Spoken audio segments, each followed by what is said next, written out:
그때 2001년에 생겨서 이제 그걸 알게 되면서 야 이게 58개 전국에 58개나 있어. 이게 너무 이제 이 사실에 놀란 거예요. 근데 이제 청소년 성문화센터 내용을 보니까 그야말로 저희가 이제 지금도 조금 있긴 하지만 옛날에는 그 성인용품 가게가 많았잖아요. 그게 다 이제 그게 단속의 대상이었거든요. 그렇지, 맞아. 근데 청소년 성문화센터에 떡하니 그 성인용품, 야 거기서나 볼 수 있었던 성인용품 그런 남성 성기가 그대로 되어 있고, 세상에. 예, 뭐 온통 그 뭐 콘돔이니 뭐니 그냥 음란한 모든 것들이 다 거기 다 있는 거예요. 그래서 너무나 이게 심각하다. 네. 근데 이제 그런 애들이 이제 우리 지금 젊은 20대가 됐잖아요. 그러니까 이제 거의 대부분의 아이들이 페미니스트가 거의 다 되어 있고, 그리고 이제 정말 제가 놀란 게 이제 우리 딸도 이제 대학생이지만은 그 딸 주위에 동성애자들이 그렇게 많고, 네, 페미니스트들이 레즈비언 를 추구하는 애들이 그렇게 많다는 것이 제가 충격을 받았어요. 그래서 이제 교육청 교육을 좀 보니까 모든 게 이제 지금 문제가 많지만 저는 지금 서울시 교육청 교육을 가장 악하다고 봅니다. 왜냐하면 우리가 지금 작년 12월부터 저희가 지금 서울시 교육청 앞에서 나가서 이제 처음에는 순수하게 학부모 입장에서 이제 말씀을 드렸죠. 자료를 이렇게 가져와서 이런 교육 시켜주시면 안 된다. 이런 외설적인 성교육을 하시면 안 된다. 그럼 우리 아이들이 성에 대한 쾌락이 열려서 어렸을 때부터 성관계 하는 것을 즐기게 된다. 그러면 오히려 학습권이 떨어진다. 이런 얘기를 했어요. 저는 이제 순수하게. 야, 근데 정말 하나도 안 먹히는 거예요. 그냥 돌아오는 답변은 이대로 하겠다는 거예요. 미쳤어. 그러면서 모든 과목 이제 보건 교과서뿐만 아니라 뭐 사회, 그다음에 기술, 가정, 윤리, 역사 이런 부분까지 전부 다 이런 성윤리 부분을 성인권, 성평등 교육, 젠더 교육, 사회적성, 예 그리고 성적 취향, 성별 정책에 다 집어넣겠다라는 답변을 받은 거예요. 제가 그걸 소위 이제 포괄적 성교육이라고 하거든요. 예, 포괄적 성교육의 핵심 개념을 제가 이제 공부를 해보니까 일부러 포르노에 노출시켜요.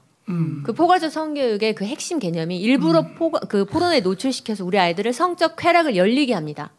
그게 핵심 개념이고요. 우리 아이들에게 이제 성적 쾌락이 열리게 되면은 이제 그런 여러 가지 도구들이 필요하잖아요. 피임 도구들이. 그러니까 피임 도구들이 따라가는 거예요. 그러다 보니까 보건교과서에 각종 피임법이 뭐 20가지도 넘는 10가지도 넘는 그런 피임법이 다 들어갈 수밖에 없는 구조로 지금 이 교육자들이 쇠뇌가 되어 있어요. 아무리 저희가 외쳐도 안 되더라고요. 그래서 이제 급기야 이제 학부모로는 안 되겠다 해서 전문 우리 아이 선생님을 우리가 모시고 가고 법률가도 모시고 가고 그리고 이제 동성애를 했다가 탈동성애로 이제 전환하신 분, 그다음에 성전환을 했다가 다시 돌아오신 분, 그런 큰 고통, 그런 고통을 겪으신 분들을 이제 함께 가서 설명을 했어요. 혹시나 그렇게 하면 좀 먹힐까 해서. 야, 근데 이거는 뭐 지금 현재 서울시 교육청 이 분들은 이 과학적인 자료, 이게 전혀 이거를 반영을 하질 않아요. 아예 듣려고 생각을 하지 않습니다. 저도 이쪽에 뛰어들기 전에는 나랑 뭔가 그게 관련이 있는 것인가, 저희 기독교인들이 특히 뭐가 관련이 있는 것인가 생각을 했는데 생각보다 교회 안에서 낙태 문제에 대해서 얘기하는 걸 굉장히 꺼려하는 것들을 많이 봤어요. 그러니까 저희 부모님 세대들은 다 그랬으니까 이제 근데 부모님 세대들이 다시 한번 생각하셔야 되는 게 본인들은 어쩔 수 없는 상황에서 하셨다는 거 저희들은 충분히 이해하거든요. 그러니까 이해하기 때문에 그냥 그런 부분에 대해서 이렇게 마음속으로 털어내시고 정말 자녀 세대들은 더 많은 자녀들을 출산할 수 있는 그런 환경을 조성해 주시는 그런 역할을 좀 부모님들 세대들이 더 감당해 주시면 너무 좋을 것 같아요. 그러니까 저희 어머님 같은 경우도 이제 하나만 낳아 잘 기르자 세대셨는데 그렇죠. 저희 어머님은 이제 둘을 낳으셨대요. 근데 이제 지금에 와서는 참 많이 후회하신다고. 어머님 본인도 이제 낙태를 한 명 하셨지만 그 아이가 있었으면 얼마나 좋았었을까 얘기를 하시더라고요. 예.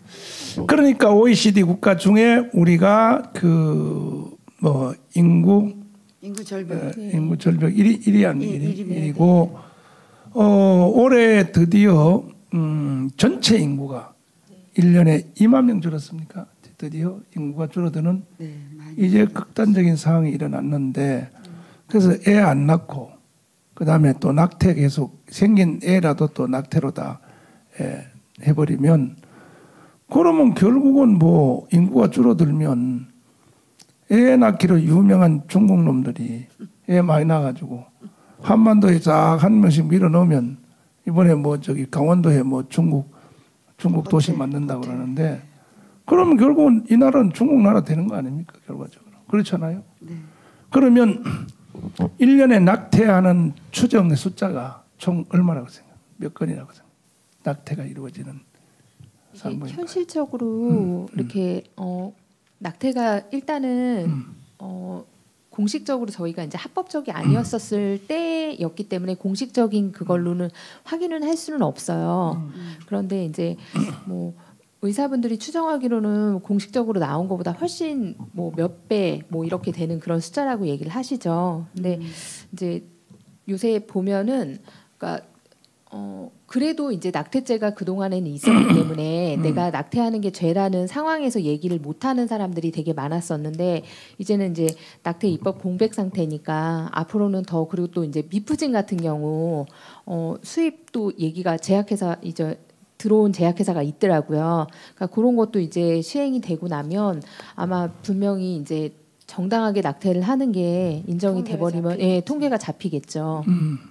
지금 내가 어떤 자료에 보니까 1년에 30만 건이라고 이렇게 나와 있는데 그 30만 명이 태어나 보지도 못하고 죽는다는 얘기죠. 그럼 나라 누가 지킵니까? 군대 누가 가고? 그렇죠. 그다음에 지금 다 큰 어른들 누가 밥 먹여 살려줍니까? 젊은 애들이 다 없어져 버리면 자 심각한데 다음에 또 우리 제주 우리 4.3 사건 전공 과목이 무엇입니까? 네, 저는 먼저 이슬람 반대부터 시작을 했습니다. 네, 2018년도 5월 달에 예멘에서 568명. 알아. 나도 알아. 네, 그때 제가 출입국 사무소에 갔다가 우연히 갔다가 제가 거기서 난민 신청하는 걸 보고 기겁을 해가지고 바로 아스팔트로 뛰쳐나온 게 제가 이 시민단체가 생긴 그 그러셨구나. 네. 이야. 그래서 이제 그때는 제가 이제 굉장히 이제 그 놀란 상황이었고 이게 그 유럽에서 얼마나 큰 피해가 있었다는 것도 알고 있기 때문에 이제 그 아스팔트에 나와서 그때는 사실 이제 축산 그 트럭을 타고 나왔습니다. 이제 뭐 옆에 있는 거 그냥 트럭을 빌려가지고 마이크도 빌려서 그냥 무조건 외쳤습니다. 그런데 그때 당시로는 정말 뭐가 뭔지도 모르고 그냥 처음 시작을 한 거예요. 그랬는데 저는 가장 놀랐던 게 문재인 대통령의 반응이었어요. 청와대의 반응. 아니 이상하게 우리 자국민을 보호해야 될 사람이 그 저희 70만 그 청와대 청원도 무시하고 그 다음부터 이상하게 흘러가는 거예요. 그리고 이제 지금 현재 그 예멘 난민들은 현재 지금 다 인도적 체류로 그 어느 누구 하나도 떠나지 않고 지금 한국에서 일을 하고 있어요. 심지어 육지에까지 가서 등록증 받아가지고요. 그 다음에 이제 제가 놀랐던 게 이제 또 그 다음에 됐던 게 그 다음에 동성애 축제. 동성애 축제도 경찰들이 목포랑 광주에서 배를 타고 경찰들이 2,000명이 오는 거예요. 그 100명 그 퀴어 퍼레이드를 그걸 보호하려고. 그래서 온 그 호텔 이때가 다 경찰들 숙소로 변했습니다. 그리고 제가 너무 이상했어요. 그것도 이상했어요. 왜 문재인 대통령은 왜 이런 거를 계속 격려를 하고 계속 보호해 주려고 할까? 그랬는데 이제 요번에 또 학생 인권 조례 제주도가 지금 전국에서 6번째 통과가 됐는데요. 그걸 또 이제 막기 위해서 또 엄마들이 또 나가서 싸웠습니다. 그러니까 저의 일상생활은 아스팔트에서 데모하는 걸로 지금 건 3년째 너무 필요하다 못해 제가 문재인 대통령을 싫어할 수밖에 없는 이유입니다. 왜냐하면 도대체 이 국민을 생각하지 않아요. 이제 목사님께서 이렇게 정말 이렇게 나와주셔가지고 이렇게 광화문에서 외쳐주시는 게 저희들은 정말 너무 신나서 제가 그때 목사님 제가 고백하는데요. 처음으로 발 뻗고 잤습니다. 그러셨구나. 제가 광화문에 와보고 처음으로 제가 너무 그 어깨에 눌린 짐을 다 내려놓은 것 같았어요. 그러셨구나. 세상에 아무도 없는 줄 알았어요. 처음에는 이게 무슨 일이지? 왜 사람들은 대항을 안 하지? 왜 문재인은 왜 계속 이러고 있지? 나라는 이상해져 가는데 야, 그런데 그 광화문의 그 인파와 목사님의 그 강력한 그 투쟁, 야, 정말 그거 보면서 제가 너무 힘을 내고 너무 감사드립니다. 저희가 교회가 왜 안 나서냐, 왜 목사님이 안 나서냐 이런 얘기 많이 하는데 많이 필요 없습니다. 기도원 300용사 있지 않습니까? 하나님은 필요한 사람만 딱 쓰십니다. 그래서 제가 야, 정말 진짜 그 이후로부터는 제가 너무너무 이 어깨 근육이 다 좀 풀어졌어요. 제주도에서 너무 시달려가지고. 그런데 이제 4.3 이번에 특별법이 통과됐지 않습니까? 네. 그런데 이제 제가 이제 아까 왜 학생의 인권 조례에 대해서 언급을 잠깐 하냐면요. 왜 제가 그걸 막았냐면 인권 교육 때문에 제가 그걸 막았습니다. 사실은 인권 교육이라는 건 굉장히 이권 사업이에요. 한 시간당 그 인권 강사를 하게 되면 10만 원의 돈을 받습니다. 아까 말씀드렸듯이 그 주사파와 좌파 시민 단체들이 다 요것을 이미 다 꿰차고 있습니다. 그래서 조례를 하나 통과시키기 전에 얘네들은 인권 강사 그 훈련센터를 만들어요. 네. 그런 다음에 이제 조례를 통과시킵니다. 그럼 이미 준비가 다 되어 있지 않습니까? 그렇지. 그러면 이제 강사들을 이제 내보내면서 학급 수별로 이제 공부를 이제 그 자기네들의 그 사상을 주입을 시키는데 저희가 인권 수업을 받고 나서 놀래서 저희가 이제 한 가지 이제 예를 들자면 이 세상에서 가장 인권 침해가 심한 나라가 미국이라고 가르칩니다. 참나. 이게 인권 강사의 현실입니다 지금. 도대체 참 북한이지. 북한. 그리고 아이들한테 이렇게 합니다. 예, 너희들 저기 뭐야 그 종교 엄마가 교회 가라고 하는 사람 손 들어봐. 성당 가라고 하는 사람 손 들어봐. 자, 손 들었어요. 한 명 손 들었어요. 이게 바로 인권 침해야. 세상에. 너희들은 앞으로 절대 엄마 나 교회 가기 싫어요. 이야, 너희들은 이렇게 얘기를 해야 돼. 참. 이게 바로 너희들의 인권이야, 얘들아. 인권 같은 소리 하고 있네. 저희가 이것을 모니터 요원이 있습니다. 저희 우리 학생들 중에 어머니가 아주 우리 그 제주 교육 학부모였는데 그 대표가 아주 애를 교육을 잘 시켜가지고 그 학생이 늘 가서 듣고 온 얘기를 엄마한테 얘기를 합니다. 그 엄마도 사실은 이 시민 단체를 만들고 싶지 않았어요. 그런데 맨날 듣는 소리가 이승만에 대한 증오. 초등학교 5학년 때부터는요 전교조 교사가 일부러 투입이 됩니다. 5, 6학년 담임을. 그러면 거기서 어떤 일이 벌어지냐? 이제 역사에 대해서 완전히 아이들의 그 가치관을 바꿔놓습니다. 이 시기가 아주 귀중한 시기인데요. 그래서 아이들이 이제 예를 들면 그 한 예입니다. 선생님이 딱 처음에 수업 시작하자마자 사람이 먼저다가 아니라 선생님이 먼저다. 그런데 선생님은 문재인 대통령을 가장 존경한다. 얘라 이래. 예를 들면 이런 식으로 아이들한테 막 뿌립니다. 그러면 애들은 이제 모르고 있다 듣습니다. 그러다가 나중에 얘들아 니네 반장선거 잘해야 돼. 반장선거 하나도 그래야지 박근혜 같은 이상한 사람 안 뽑지. 이런 식입니다. 그런데 이런 사람들이 다 전교조예요. 그런데 제가 놀랬던 건 뭐였냐면 인권 교육을 한 달 내내 받아요. 혁신학교의 경우 제주도 같은 경우에는 제주도는 어떤 특성이 있냐면요. 엄마들이요 바쁩니다. 절대 집에서 노는 엄마들이 없어요. 그렇구나. 예, 그리고 혁신학교가 좋은 줄 압니다. 여기 송파는 엄마들이 막 들어눕잖아요.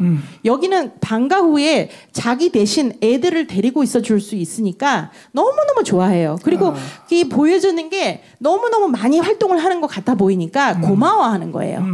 그런데 혁신학교의 주 핵심이 뭐냐면 아이들의 인권교육을 빙자해서 아이들의 세뇌 사상교육을 합니다. 거기서 하는데 제가 목격한 얘기입니다. 제가 이런 모든 시민 활동을 할 수밖에 없었던 이유 중에 하나인데요. 한 달 동안 인권교육을 내내 하고 있길래 뭐를 하고 있는가 제가 몰래 갔습니다. 그랬더니 이제 선생님이 들어오지 못하게 처음에 막으시더라고요. 근데 아니 제가 한 달 동안 도대체 뭘 하는지 궁금해서 왔습니다. 이제 와서 공부는 안 하니까요. 그래서 이제 가서 봤더니 처음에 딱 들어가는 데가 여자의 가발을 남자애한테 씌워줍니다.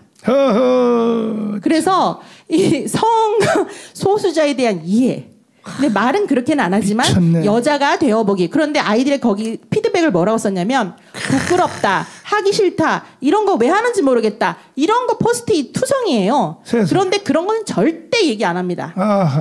그 다음 코스가 어디냐면 이제 3분 영화제, 60초 영화제라고 하면서 그 아이들을 그 어떤 그 유튜브를 찍게 한 다음에 그 영상을 이제 아이들이 스스로 인권에 대한 이해를 할 수 있게 교육을 시킵니다. 그걸 한 달 동안 제작을 하는 거예요. 이야. 그런데 헌법에 무슨 몇 조 몇 항에 그걸 달달달달 애들을 외우게 해요. 어허. 그래서 내 인권이 얼마나 중요한지 배운다라고 하면서 실질적으로 아이들이 그 만든 영화의 내용은 어떠냐면 너가 내 인권을 침해했으므로 내가 너를 체포한다. 콩밥 먹으러 가자 하면서 질질질질 끌고 가는 게 그런 영상을 제가 본 거예요. 기가 막히네. 선생님 이거 뭡니까? 그랬더니 바로 하시는 얘기가 어머니 이거 교권 침해십니다. 교권. 어허. 예, 그렇게 얘기하시는 거예요. 교권 침해 같은 소리. 이런. 그래서 저희가 이걸 가지고 문제를 삼고 아주 난리를 쳤어요. 근데 전교조가 또 성교육을 또 합니다. 어허. 성교육 그 강사를 불러요. 못된 거는 다 가르치네. 제주도 교육청에서 어떤 일이 있었냐면요. 네. 그 학부모들 대상으로 그 성교육을 하는데 거기서 그 문제를 냅니다. 어머니들 아이들에게 콘돔 자판기를 설치해야 되겠습니까? 이러는 거예요. 참. 그랬더니 어머니들은 이게 신식인가 이렇게 하면서 이제 이거를 해야 되는 건가 하면서 이제 손을 들어야 되나 말아야 이렇게 쳐다보고 있어요. 두 번째 질문. 어머니 에이즈와 동성애는 관계가 있을까요 없을까요? 이러는 거예요. 그런데 정답 없습니다. 이렇게 얘기를 하니까 다들 엄마들이 그런가 또 이러고 있어요. 참 기가. 이게 바로 교육청 주관의 성교육입니다. 아이고. 그래서 아이들을 동성애와 그다음에 그 모든 나쁜 것들로 물들게 하는 그 초등학교 때부터 세뇌시키고 4.3 특히 4.3에 대해서 외국은 어떻게 하냐면 이승만 초등학교 5학년짜리 애들이 와서 어느 날 이러고 엄마 이승만 나빠? 이러는 거예요. 이승만 대통령도 아니고 나빠? 이러는 거예요. 그래서 왜? 그랬더니 선생님이 나쁘대? 이렇게 얘기를 하는 거예요. 그래서 왜? 그랬더니 독재자래? 이렇게 얘기를 하는 거예요. 참, 난 이런. 그런데 이제 애들은 처음 이승만 그 대통령의 이름을 들어본 거예요. 그런데 이제 그런 식으로 이제 각인을 시키는 거죠. 이야. 그래서 이제 아이들 사이에는 이승만 대통령의 누나를 사진을 도려냅니다. 세상에. 제주도에서 이런 일이 너무 많아요. 이야. 참. 제가 이걸 보고 열이 이만큼 맞았는데 이번에 교육청 자료, 제주도 교육청 자료에 어떤 자료가 있냐? 김달삼이가 평화회담의 주역이라고 그 교육 자료를 만들어 가지고 KBS에다 또 보내고 만역자를. 아이들을 그렇게 가르치는 거예요. 이야. 남로당 얘기는 쏙 빼버리고. 아이고야. 그래서 참 그 이도종 목사님이라고 대전교회에 그 계신 목사님 같은 경우에는 생매장을 당하셨습니다. 그런 얘기는 하나도 안 나와요. 오로지 그 국가 폭력이다. 미친. 그런 얘기로 아이들을 선동하고 아이들을 국가에 대해서 미워하게 만들고 그리고 잠깐 제가 잊어버렸던 얘기인데요. 제가 첫 번째 그 아스팔트 집회를 할 때 기자들이 이제 왔습니다. 네. 왔는데 저희가 애국가를 부르고 국회의원 경례를 하는데 기자들이 애국가를 안 불러요. 이게 바로 교육의 힘입니다. 기가 막혀. 전교조 교사들의 교육의 힘입니다. 이 전교조 교사들은요, 애들도 안 가르쳐요. 난 월급을 어떻게 받아가는지 모르겠습니다. 와가지고 맨날 학생 인권조례 그거 통과시켜라라고 피켓 들고 서 있고, 제2공항 반대한다고 피켓 들고 서 있고, 뭐 온갖 데모는 다 하는데 그 사람들 중에 제2공항의 그 핵심들 중에 뭐냐면 쌍십절이 마음에 설렌다라는 그런 네, 그런 거 제가 그 카톡 내용도 봤습니다. 야 정말 진짜 너무 어처구니가 없어서 제가 이 교육에 대해서 정말 너무 분개해서 이 비행기를 타고 여기까지 와서 목사님한테 이르려고 왔습니다. 잘했어. 아니 근데 이게 심각한 것은 뭐냐면은 그 우리 교회도 이제 그 초등학교 선생님들이 이제 몇 분 있는데 그 정교조들이요. 자기 친자식 있잖아요. 예. 친자식은 정교조 담임한테 교육 안 시키려고 일부러 골라서 담임을 정교조 아닌 사람한테 맡기려고 한대요. 그런 양심불량이 어디 있습니까? 맞아요. 거기다가 또 이 정교조들이 그렇게 동성애, 이슬람, 차별금지 이걸 강조하면 가르치면서도 자기 친자식은 동성애 되기를 원치 않는다는 거죠. 그렇죠. 이거 인간도 아니죠, 이놈들이 이거 도대체가.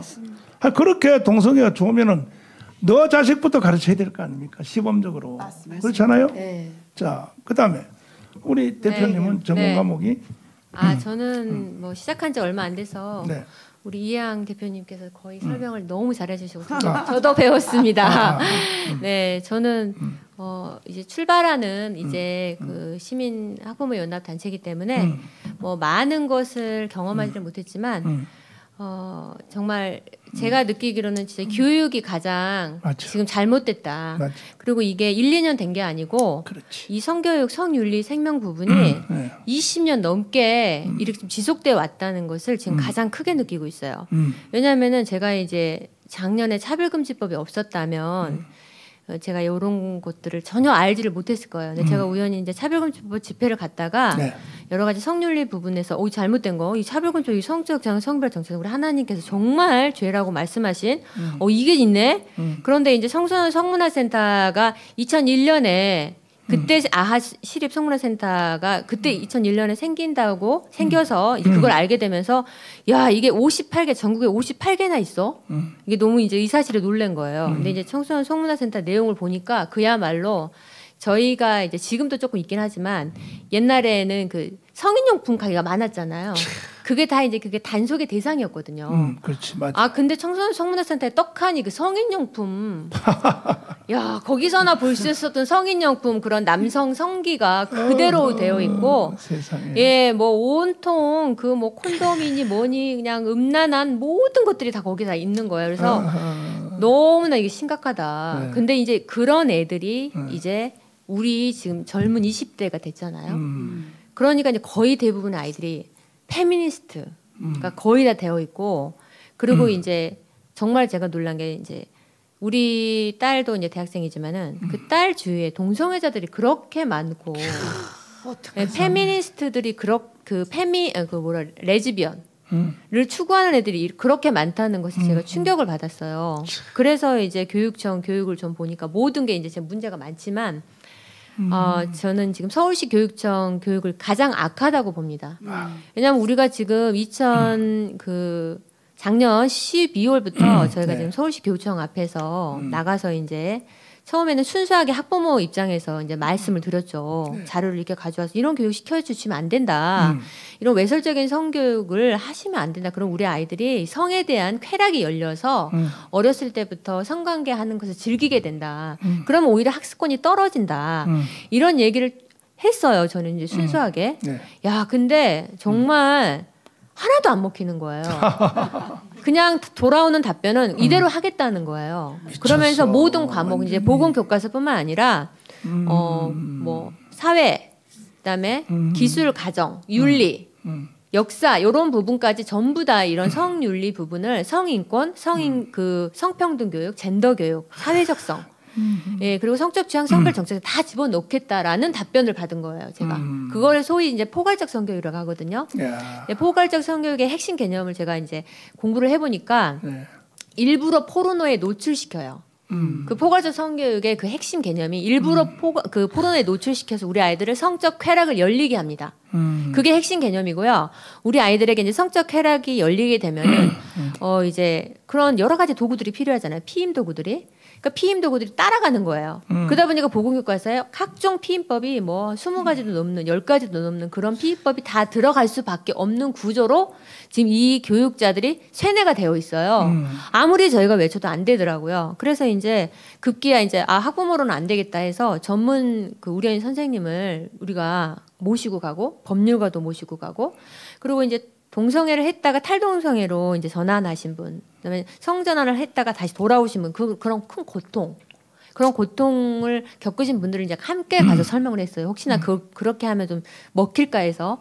야, 근데 이거는 뭐 지금 현재 서울시 교육청 이 분들은 이 과학적인 자료 이게 전혀 이거를 반영을 하질 않아요. 아예 듣려고 생각을 하지 않습니다. 그럼 바뀌어야 돼. 네, 그래서 저희가 진짜 지금 4개월에 걸치는 지금 피눈물을 흘리는 그런 학부모의 심정으로 계속 지금 하면서 제가 너무 감사하게도 저번에 이제 너와라 TV 한 2번 나왔더니 우리 그 애국 우리 학부모님들께서 많이 와주셔가지고 제가 이제 교육청 앞에 좀 북적북적하고 다행이다. 제가 이제 하나님께 일주일이 되도록 기자 한 분이 안 나타나요 어떻게 밤을 새는데 그래서 저기 아스팔트 위에서 기도를 좀 했습니다. 하나님 제발 그 기자 좀 보내주세요. 우리가 알려야 이 부모님들이 깨어나시고 하실 거 아닙니까 했더니 오늘 제가 펜앤마이크 오셔서 촬영에 가시고 해서 너무 감사드립니다.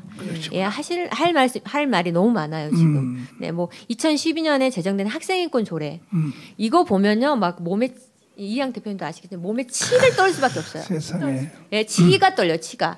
이제 51개 조항이 있는데 학생인권 조례 안에. 거기에 학습권은 하나예요, 하나. 학습권은 하나. 그것도 뭐 별 볼 일 없는 학습권이고 그 나머지 거는 전부 다 성적 지향, 성별 정체성. 그러니까 그걸 풀어서 좀 설명을 해드리면은 동성 간 성행위, 성전환 행위, 그리고 소홍서수자라는 개념 안에 이제 소아성애, 시체성애, 뭐 동물성애, 수간, 근친상간 이런 것들을 다 포함하는 게 성서수자 개념이거든요. 근데 이제 그것을 좋은 말로 표현해서 성적 지향. 이렇게 말하는 겁니다. 그리고 이제 이것을 남자와 여자 이외에 너는 남자도 아니고 여자도 아닐 수 있어라고 가리킨 게 성별 정체성이에요. 네, 그래서 이 성별 정체성을 아주 교묘하게 흐려놔서 우리 애들이 이제 그거에 지금 노출돼 있어요. 보건 교과서에 벌써 남자 여자 이외에 그러니까 그게 생물학적 성인데 생물학적 성 이외에 사회적 성이 있다고 가르칩니다. 그럼 우리 아이들이 난 남자로 태어났는데 나 여자도 아니고 남자도 아닐 수가 있네. 난 남자였다가 저녁에 여자가 될 수가 있네. 하루에 성이 수십 번 바뀌는 거예요, 애들이. 그렇게 지금 노출되는 상황이 지금 교과서에 지금 인이 박히도록 되어 있기 때문에 이건 진짜 안 됩니다, 진짜. 목사님. 예, 진짜 이거는 정말 갈아엎어져야 될 지금 한국의 교육 현실이 되었습니다. 아마 이 서울교육청이 악한 인권 조례라던가 학생인권 종합계획을 막지를 못하면요, 전국으로 지금 이거 바이러스가 퍼지듯이 쫙쫙 퍼져 나갈 거예요. 그래서 이번에 이제 학부모님들께서 정말 진심으로 뭐 다른 이념을 떠나서 뭐 좌파 우파를 다 떠나서 우리 아이들은 정치적 중립을 지키는 교육으로 가야 됩니다. 나라가 엎어져도 교육은 바르게 가야 돼요.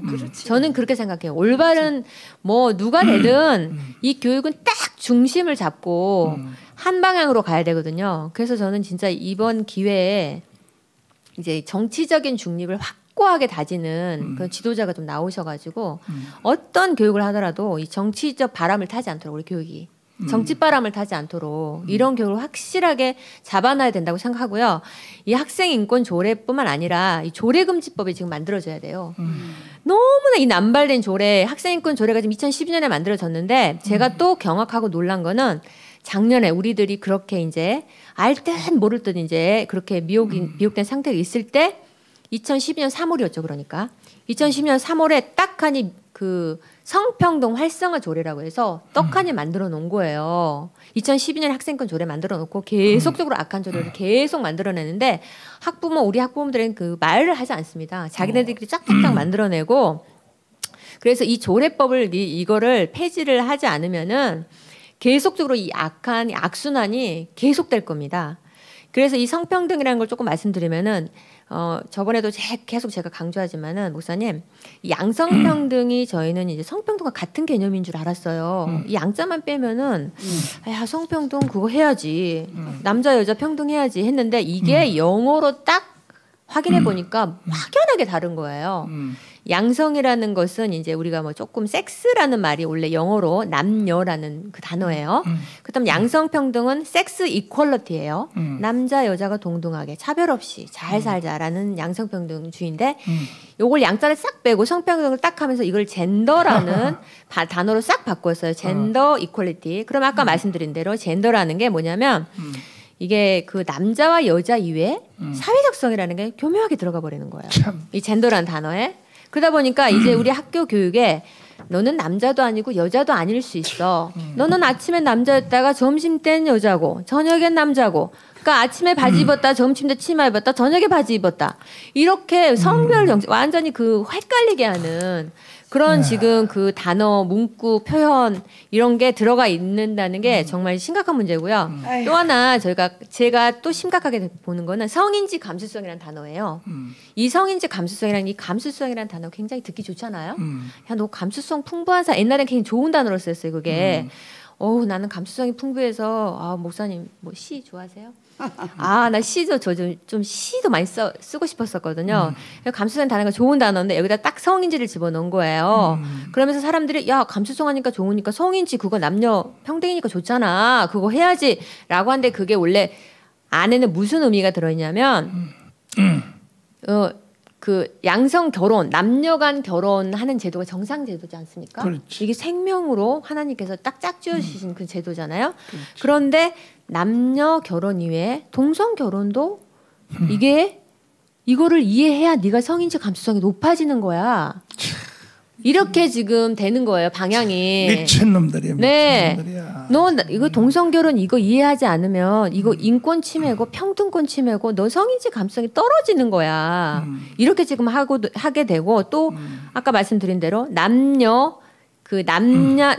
여자 이 고유한 성을 해체를 시키면서 야, 이 사람이 남자가 아닐 수도 있잖아. 너 그거 인지 못하면 성인지 감수성 떨어지는 거야. 그러니까 성인지 감수성을 공부해야 돼. 이렇게 하면서 이걸 성인지 감수성을 높이는 정책을 계속 만들어내면서 이것도 교묘하게 성주류화라는 단어를 써가면서 이걸 정책까지 이렇게 도입하고 있는 이게 바로 독재라는 거죠. 이게 바로 서구의 성혁명 이데올로기를 그대로 답습한 서양 사대주의라는 거죠. 네, 그래서 요것을 반드시 우리 대한민국만큼은 깔끔하게 막아내기를 기도하고 있습니다. 네. 사실 여자친구들 생각하면 진짜 한숨 많이 나오거든요. 지금 아직도 한참 갈 길이 멀었습니다. 그냥 당장 자기들 취업 어렵고 당장 생활 어려워지고 이런 것 때문에 그러는 거지 뭔가 이렇게 아까 말씀하신 것처럼 뭔가 역사적인 개념이나 뭐 이념에 대한 거나 이런 게 애들이 전혀 없고요. 아무래도 이념이라고 생각하면은 이상하게 생각하는 사람이 많습니다. 그러면 20대는 다 동성애 이슬람 차별금지 찬성해요? 동성애 하자. 그거 좋다고 생각해요? 솔직히 전반적으로 좋게 얘기하는 애들이 굉장히 많고요. 세상에 이런 정말 참나. 와. 그래요? 남녀를 떠나서 그렇게 얘기하는 친구들이 솔직히 많아요. 그럼 이슬람에 대해서 어떻게 생각해요? 이슬람에 대해서는 일단 이슬람은 당연히 부정적이게 생각하는 여론이 크고요. 이슬람은 당연히 안 좋아하는데 근데 나는 약간 평등적이 그런 주의자니까 약간 이런 것 때문에 대놓고 딱 그러지는 않고 뭐 걔네 위험하잖아 테러하는 애들이잖아 당연히 안 좋아 이렇게 얘기하기는 합니다. 차별 금지란 용어라도 알고 있을까? 20대는? 솔직히 잘 모른다고 봐야 됩니다. 진짜 네. 목사님 그 이유가 있어요. 네. 20대 저희가 이제 우리 딸이 23살이거든요. 근데 우리 딸이 딱 저기인데 비슷한데 저도 이렇게 학교에서 이런 교육의 영향을 받았다는 사실을 몰랐어요. 그런데 제가 딱 보니까 그 보건교과서나 모든 성교육 강사 그 지금 1년에 15차시를 받고 있거든요. 성인지 강사, 교육, 성평등, 성폭력 이런 강의를 15차시를 성성 도대체 네네네 15차시를 받는데요. 그 시간 동안에 우리 아이들이 그 아이를 낳는 것에 대한 그런 고통 그거를 고통으로 가르쳐요. 네, 그거를 즐거움이나 축복으로 가르치는 게 아니라 고통으로 가르치면서 낙태 피임을 가르치기 때문에 아이들이 출산에 대한 겁을 먹어요. 일단 겁을 먹게 해요. 아이고야. 예, 겁을 먹게 하고 그리고 저희가 쫙 생각해 보면 그동안 뭐 강남 야간 성폭력 사건이 있었잖아요. 그렇지, 그렇지. 그런 이슈들을 굉장히 잘 이용을 하면서 그 남자들이 이제 그렇게 많지는 않지만 그런 남자들이 그 일으키는 성폭력 사건을 아주 이슈 파이팅을 시켜요. 뉴스나 이런 데다 그래가지고 여자들에게 여성들에게 또 청소년 아이들에게 굉장한 공포심을 자극하게 합니다. 그러면서 남성들에 대한 혐오감이 아주 극도로 높게끔 유도를 해요. 그리고 이제 우리 가부장제를 굉장히 크게 외치면서 그 아버지의 권위를 끌어내립니다. 그렇지. 예, 왜냐하면은 뭐 집에서 아버지하고 갈등이 없는 집은 거의 없을 거예요. 세대 그렇죠. 간의 그런 맞아요. 갈등은 있기 마련인데 그것을 교묘히 이용을 해요. 이용하면서 아버지 이런 가부장제를 폐지해야 된다. 아버지 너희 힘들지? 이렇게 다독거리면서 남성에 대한 혐오감을 확 올리기 때문에 애들이 결혼에 대한 로망스가 사라져 버렸어요.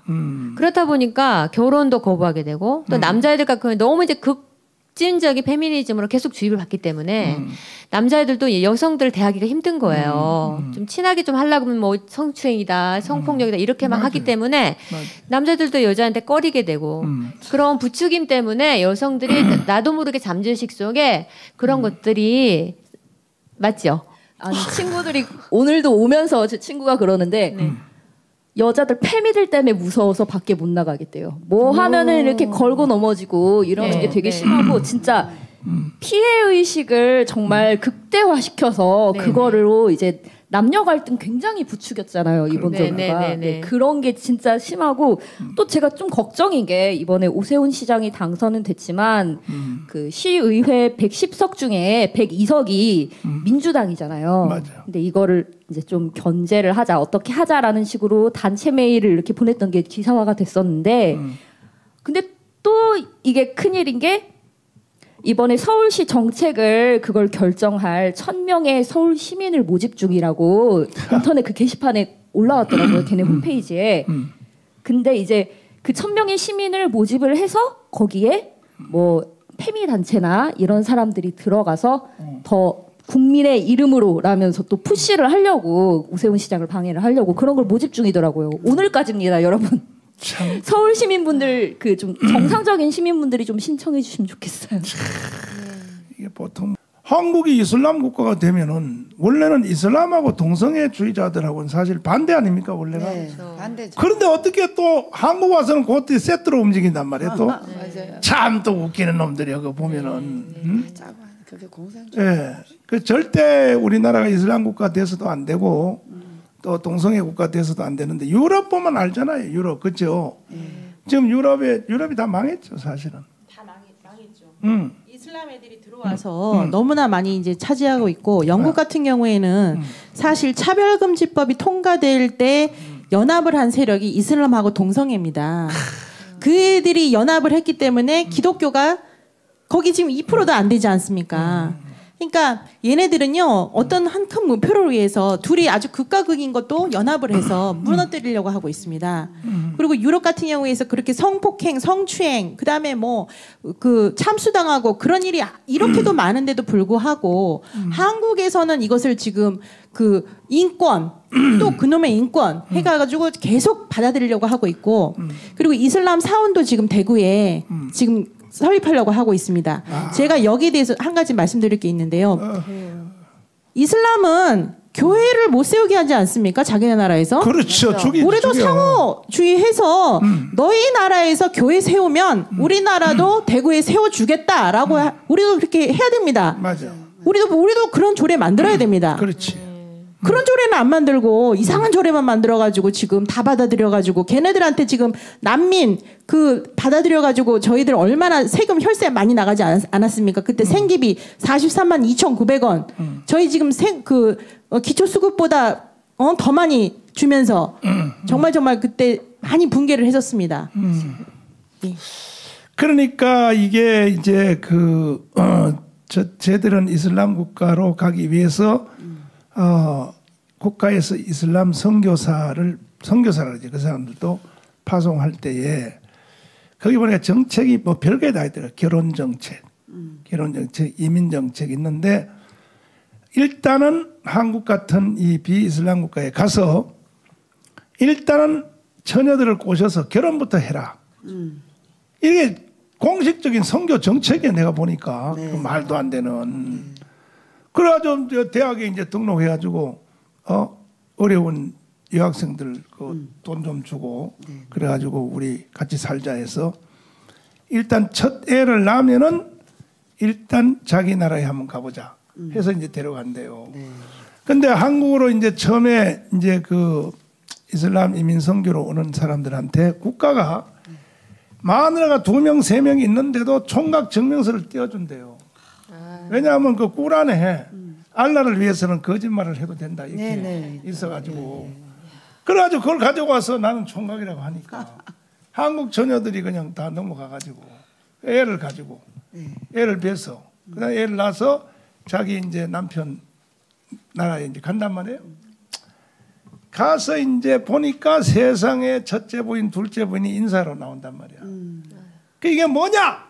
그러니까 알라를 위해서 그랬다. 이걸 딱 끝이야. 그래가지고 그 중에 하나가 막 그 한국 대사관에 탈출 신고를 하고 해서 빠져나온 사람이 있잖아요. 이렇게 사악한 것이 이슬람 집단이란 말이에요. 제가 그 이제 이슬람 얘기 나왔으니까 제가 학생인권 종합계획 뭐 지금 학생인권 조례가 지금 통과된 데가 많이 있죠. 예, 그런데 이제 거기도 저희가 이제 여러 가지 문제가 있는데 이슬람 얘기 나왔으니까 거기 이제 세계 시민 교육이라는 그 카테고리가 있어요. 학생인권 종합계획 안에 이 세계 시민 교육이라는 그 내용 안에는 그 이슬람 이런 테러 또 뭐 이런 이념 간의 갈등 이런 문제는 전혀 우리 애들에게 가르치질 않고 있어요.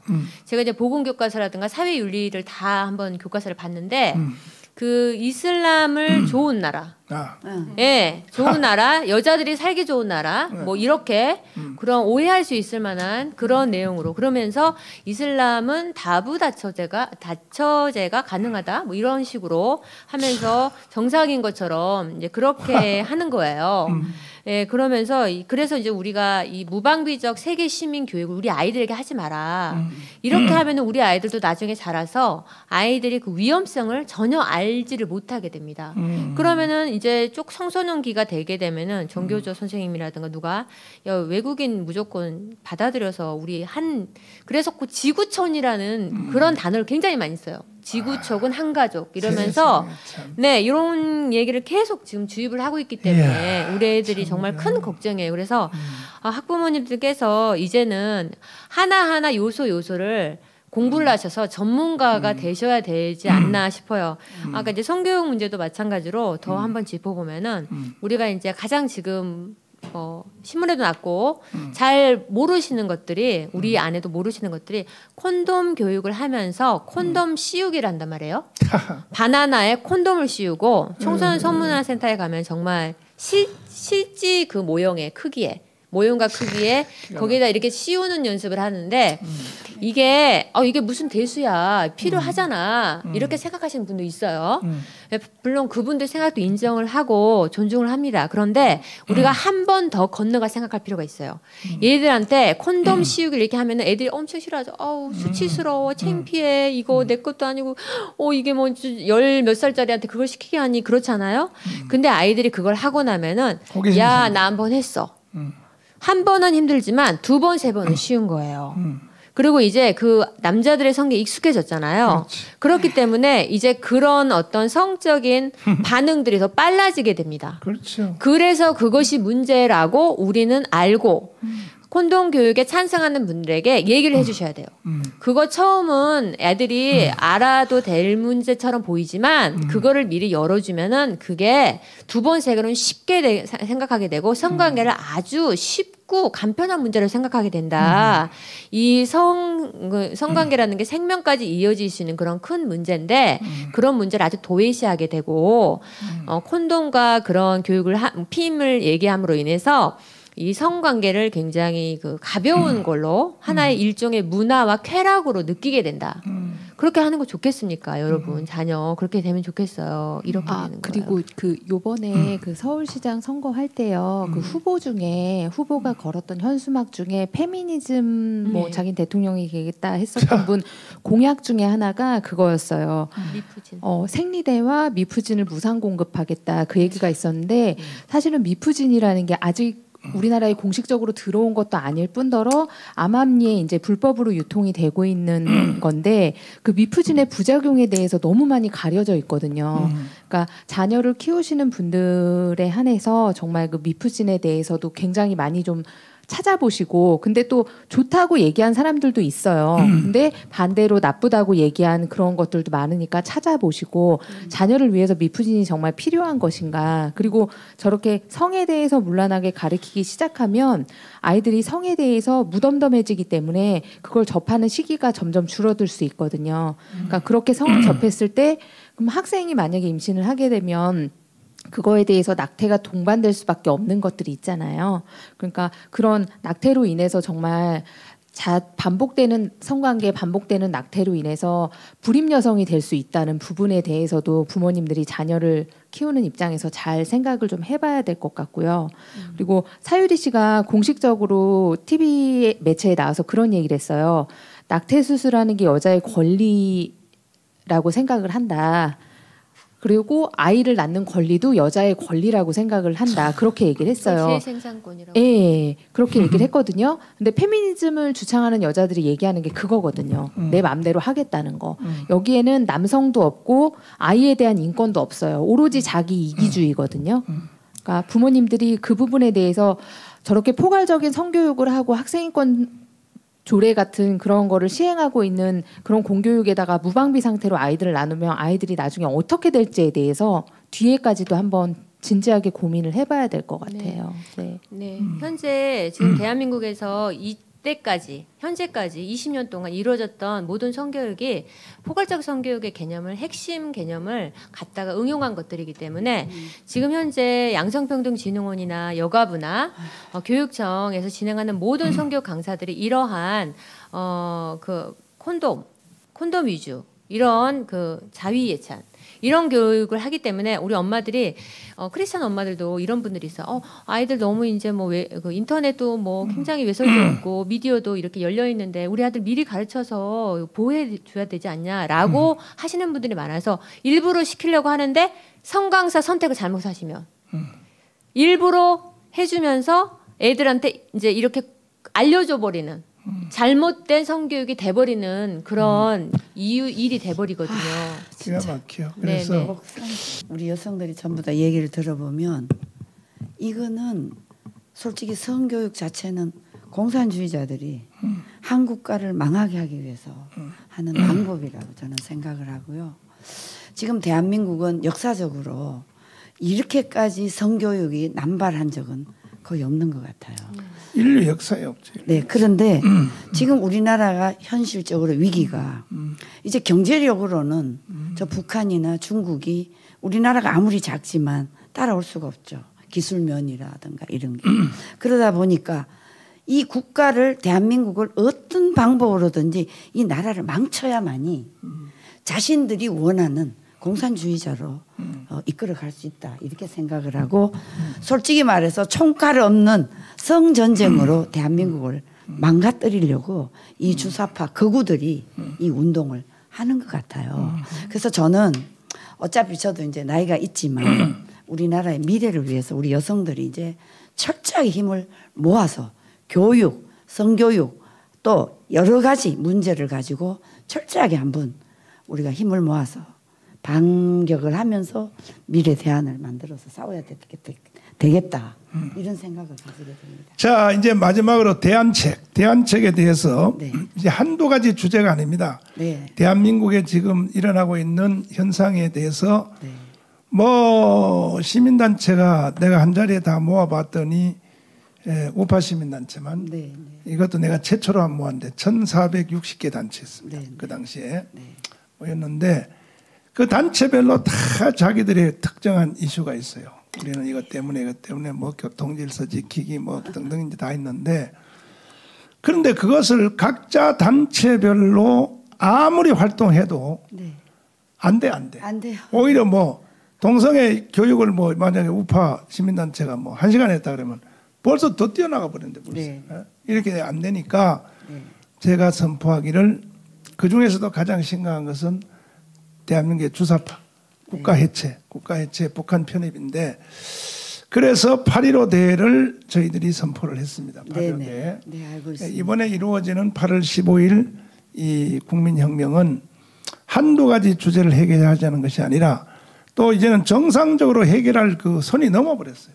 네. 이것도 혁명적 수준으로 접근하지 아니하면 이제 더 이상 도저히 불가능하다. 도저히 불가능. 그래서 8월 15일 날 우리는 거룩한 혁명을 통해서 모든 국가를 바로잡고 사회 현상을 바로잡고 진행하기 위해서 우리가 8월 15일을 위하여 천만의 앱을 강화문 온 앱을 조직하고 있거든요. 있는데 그래서 모든 시민단체도 단체별로 그동안 해봤잖아요. 안 되잖아요. 해봐도.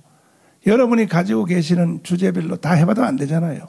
그러니까 힘을 합쳐서 우리가 1000만 명을 조직을 해서 오늘 방송을 들으시고 여기 대표님들이 설명하는 것에 대해서 공감이 드신 분들은 반드시 핸드폰에 강화문 온 앱을 우리가 다 조직해가지고 하나가 다 돼서 그날 우리가 거룩한 혁명을 통하여 국가 전체를 바로 새로 세워야 되고 윤리와 도덕에 대한 모든 기준을 새로 딱 세워서 대한민국이 거룩한 도시가 될 수 있도록 이렇게 가야 되지 않겠나 생각하는데 그래서 우리 그 단체별로 우리가 힘을 한꺼번에 딱 해서 안 그러면 좌파 못 이기거든. 좌파 못 이기고 이미 타락한 이 사회를 어떻게 할 수가 없어요. 대책이 불가능합니다. 그래서